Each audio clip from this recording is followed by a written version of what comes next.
spanner in the works. And as you said, they want good early games here, but GIANTX, they're well-rounded here. I think it's easy to say, and it might seem like bias, but it's just with the way this is not really an argument. It's good on JoJo's end. It's super. So far, the 2v2 has been in their favor, but he stepped up. He gets flash shattering strike, and he gets rooted. Disrespect from Super as he uses everything to get out, but the follow-up is easy. It happens again. He's got shield bash this game, shield bash, was it? Okay. So I guess that's the only saving grace, but you're right. He got a lot of alone time with the turret, and it's worth mentioning. Ojo doesn't need to. He can go for the tower instead. GIANTX now have to be the ones to start it up. Jun looking for Super. Engage, misses onto an Ezreal. That was ambitious. Jun now exhausted out, or rather sent one on to Elyoya, who gets burnt. The charm was good, but Alvaro has lost part of his damage. This is what we're talking about, Dagda. They flash away, and Super's really the main damage source. GX stand tall. With Elyoya gone, no contest, and you just get the jump. It looked good. The fact that Super was able to disengage from that, maybe they could have tried to play it slower, but they don't really get anything. No tower, no kills, no dragon. GIANTX get away with murder there. Yeah, Noah just uses Cleanse, uses Featherstorm, and out he flies. How hard again it is. There's a ward pinged on the back of the pit. First teleport's going to come through from Jackie's. JoJo teleports 2 seconds later. GIANTX, the Herald's still not taken. Wait, we are JoJo weaving between. He's TP'd in front of everyone again with the Magnustorm and a root. He won't be able to move. It's good damage as Isma negates it all, but the engage from Alvaro would be great if they had some AoE. The feathers are out as Elyoya is the one to pierce the heart with a spear. And Mirwin, the point-blank ulti, will get the job done. GIANTX, a shockwave finally comes through as Alvaro is the trade-off, but with Lot running out of mana, Elyoya sinks where they stand. MKOI. The ball spots all, and MKOI moving in, trying to get themselves a bit of damage on the turret. They have no grub. Shockwave clears the way, but not enough. MKOI siege successful, and a bit more gold in their pocket. You can see already he can go down fast. Hit big by Super, the range big, and Super might be speaking German. I see a guten Tag when I know one is. Should hit on the walls. Mystic shot again. Mirwin has to get out and doesn't have a flash, but he re-engages, setting up with the decimating smash. The Galio layered on top. MKOI's fights are off to the races. Finally, two-man shield of Durant. MKOI with the winds of wall, bring them all, and Noah has to send back before he falls. Teleport back in. This time, it's personal from Jackie's, but his shockwave's not up and available. Herald's down, and MKOI have the river to themselves. Cheeky TP, but it works out in the end. It does feel like we're watching, like King Kong versus, Tyrannosaurus Rex, Jurassic Park.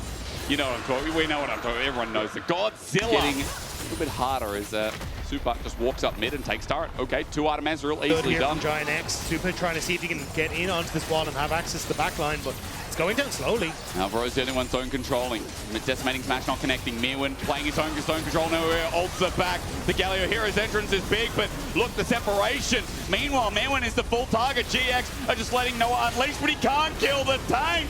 Running in, JoJo takes the glory, while Super plays the back end so damn well. He'll shift in, shift out.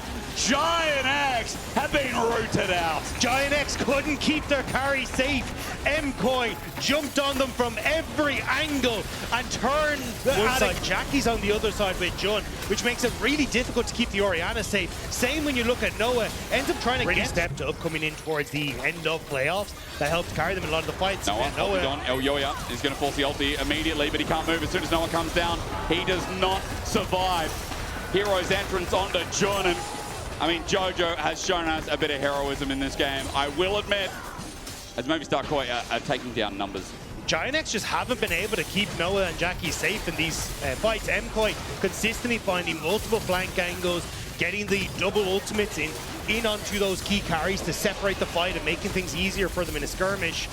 MKOI have been playing these fights fantastically and getting great picks as well. And with this snowball, they've got enough damage to take down Baron, just the two of them, Elyoya and Super, while the rest of MKOI look for the fight afterwards, maybe look for the zone.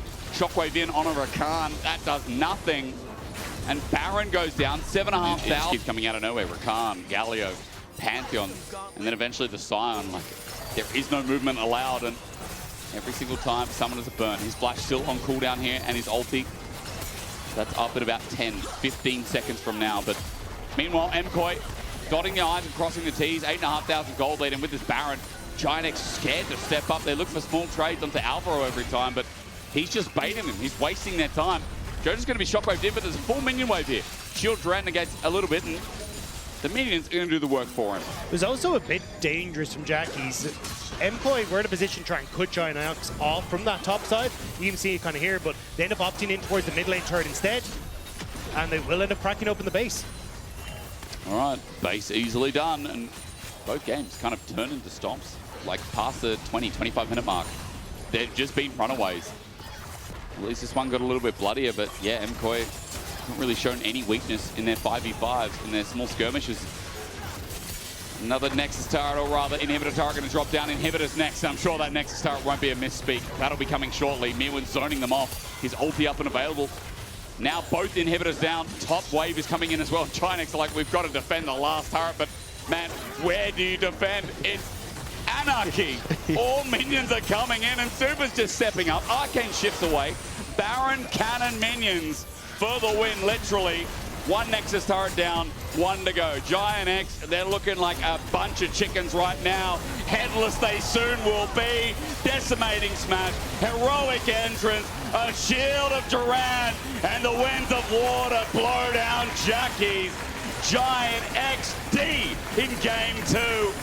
There's no point adding another X. There's only one this game. And as we go to game 3, it is nice to see our spring champions have finally risen. Welcome back, MKOI.